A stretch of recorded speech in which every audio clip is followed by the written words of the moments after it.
Teman-teman, balik lagi di video aku, Ririn Anggara. Di kasus kali ini aku mau membahas tentang seorang alumnus Unpar yang tewas dibakar oleh teman kencannya sendiri.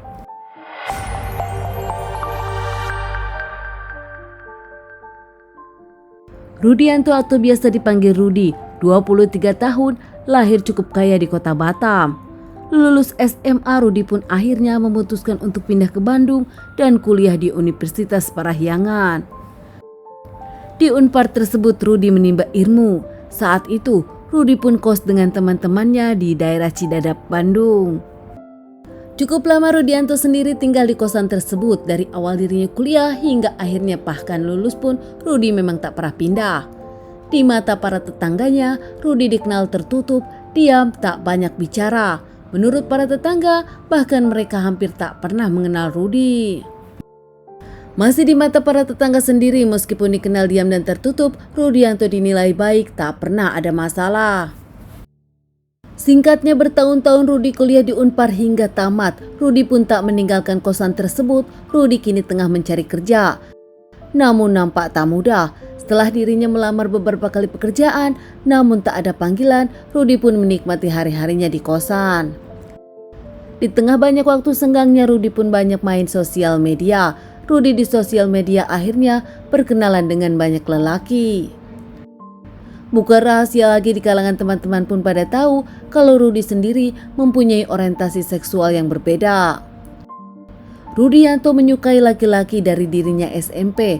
Berbeda dengan lelaki kebanyakan yang menyukai wanita, Rudianto terang-terangan mengakui kalau dirinya menyukai lelaki.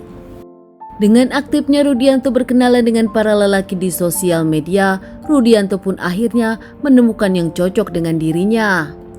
Lelaki bernama Rian nampaknya cocok untuk Rudianto, sering komunikasi, bahkan merasa nyambung satu sama lain, hingga akhirnya Rudianto pun mengajak Rian untuk bertemu. Rian Perdana, lelaki berusia 23 tahun ini tinggal di Jalan Logam Buah Batu. Dirinya masih tinggal bersama kedua orang tuanya. Rian pun akhirnya menyetujui bertemu dengan Rudi. Bahkan mereka sempat makan bersama, nongkrong bersama, hingga akhirnya Rudi mengajak Rian ke kosannya. Saat itu memang kondisi sudah malam. Rian pun merasa dirinya tak curiga saat Rudi mengajak ke kosannya. Di kosan Rudi, keduanya ngobrol, meneruskan obrolan tadi. Namun nampaknya Rudi tak kuat ingin berhubungan badan dengan Rian. Rudi pun sudah pemanasan dengan Rian. Saat itu Rudi langsung berterus terang kepada Rian ingin bersetubuh dengan Rian.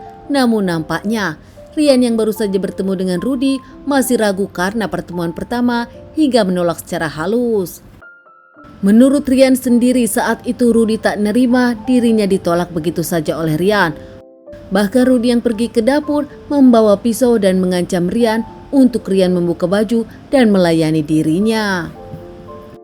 Rian pun mencoba tenang saat itu, namun saat Rudi lengah, Rian mengambil batu bata dan memukulkannya kepada Rudi. Berkali-kali tanpa ampun, Rian merasa dirinya sakit hati karena diajak begituan di hari pertama. Bahkan Rian pun masih merasa ini adalah pembelaan karena Rian merasa terancam oleh Rudi. Rian Perdana yang terus-terusan memukul Rudi hingga Rudi pun tersungkur jatuh. Rian tak hanya itu diam. Rian pun mengambil alkohol dan coba membakar Rudi untuk menghilangkan barang bukti. Rian panik melihat Rudi yang sudah tak bernapas usai dianiaya oleh dirinya. Rian pun membakar Rudi di kosannya dan berharap semuanya hangus. Rian tak meninggalkan jejak. Usai menghabisi Rudi dan membakar Rudi di kosannya, Rian pun kabur meninggalkan kosan Rudi. Keesokan harinya teman satu kosan Rudi, Iqbal, nampak menemukan Rudi sudah tak bernyawa, bahkan sudah dalam keadaan hangus terbakar. Teman Rudi yang kaget akhirnya lapor warga dan juga melaporkan peristiwa ini kepada pihak yang berwajib. Tak lama polisi pun datang ke TKP. Kondisi Rudi nampak langsung diamankan oleh pihak yang berwajib. Kosan Rudi pun diperiksa pihak yang berwajib. Jenazah Rudi pun dilarikan ke Rumah Sakit Sartika Asih untuk dilakukan otopsi. Hasil dari otopsi pun keluar, Rudi mengalami beberapa kali tusukan, bahkan Rudi pun dibakar saat dirinya masih hidup. Di leher pun ada tanda cekikan, ternyata Rudi juga dicekik oleh kabel chargeran laptopnya sendiri. Meski TKP hangus terbakar dan pelaku mencoba membersihkan TKP sebelumnya, namun ternyata beberapa sidik jari pelaku pun tertinggal. Pihak yang berwajib merasa ini adalah keberuntungan mereka setelah mereka bekerja keras. Akhirnya semua langsung diidentifikasi. Sidik jari tersebut langsung diselidiki. Tak perlu waktu lama untuk kepolisian akhirnya menemukan siapa pelaku pembunuhan Rudy. Bahkan identitas pelaku pun sudah dikantongi polisi. Rian, akhirnya lelaki yang berkenalan dengan Rudianto di sosial media, diamankan pihak yang berwajib di Jalan Logam Buah Batu di rumah orang tuanya. Rian pun saat diamankan pihak kepolisian tanpa memberikan perlawanan, Rian mengakui dirinya yang melakukan kejahatan ini kepada Rudianto. Masih dalam pengakuan Rian kepada pihak kepolisian, meskipun dirinya pecinta sesama jenis, namun saat itu Rian tak mau bersetubuh dengan Rudianto karena baru pertama kali bertemu. Apalagi Rian pun merasa dirinya sangat terancam saat Rudianto mengancamnya dengan pisau, menyuruh dirinya membuka baju. Melakukan pembunuhan kepada Rudianto secara sadis, Rian membantah kalau ini pembunuhan berencana, semua ini spontanitas karena pembelaan diri. Hanya bisa menyesal kini dan meminta maaf kepada keluarga dari Rudianto. Rian juga meminta maaf kepada keluarganya. Rian yang sudah menjadi tersangka bahkan kini menjalani beberapa kali penyelidikan. Hingga akhirnya Rian pun dipersidangkan. Dalam persidangan, Rian dinyatakan bersalah karena telah membunuh Rudianto secara keji. Bahkan Rian pun sendiri mendapatkan hukuman 10 tahun penjara.